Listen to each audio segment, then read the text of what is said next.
Exodus chapter 22. If anyone steals an ox or a sheep and slaughters it or sells it, they must repay 5 cattle for the ox and 4 sheep for the sheep. If a thief is caught breaking in at night and is struck and dies, the one who struck them is not guilty of bloodshed. But if it happens after sunrise, there is guilt for bloodshed. A thief must make restitution. If they have nothing, they must be sold to pay for what was stolen. If what was stolen is found alive, whether ox, donkey, or sheep, the thief must pay back double. If anyone lets their livestock graze in another person's field and allows it to feed in someone else's land, they must make restitution from the best of their own field or vineyard. If a fire breaks out and spreads in the thorn bushes so that stacked grain, standing grain, or the whole field is consumed, the one who started the fire must make full restitution. If anyone gives a neighbor silver or goods for safekeeping and they are stolen from the neighbor's house, the thief, if caught, must pay back double.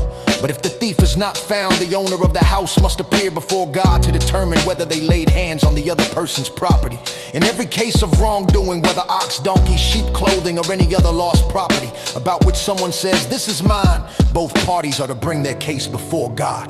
The one whom God declares guilty must pay back double to the other. If anyone gives a neighbor a donkey, ox, sheep, or any other animal for safekeeping and it dies, is injured, or is taken away while no one is watching, an oath before the Lord shall settle the matter between them. The owner must accept the oath and no restitution is required, but if the animal was stolen, restitution must be made to the owner.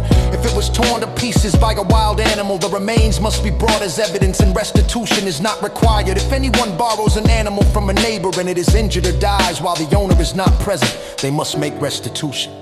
But if the owner was with it, no restitution is required. And if it was hired, the loss is covered by the hiring fee.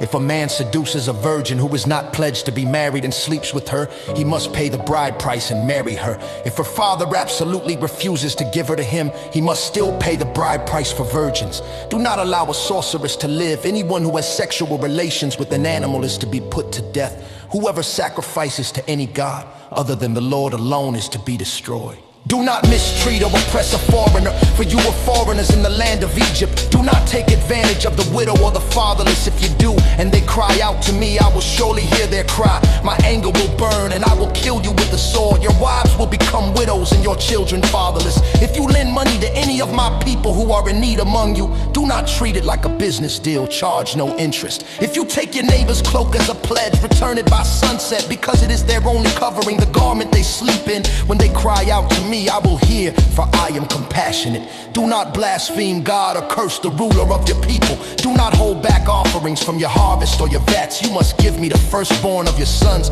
Do the same with your cattle and sheep. Let them stay with their mothers for 7 days, but on the 8th day give them to me. You are to be my holy people. Do not eat the meat of an animal torn by wild beasts. Throw it to the dogs.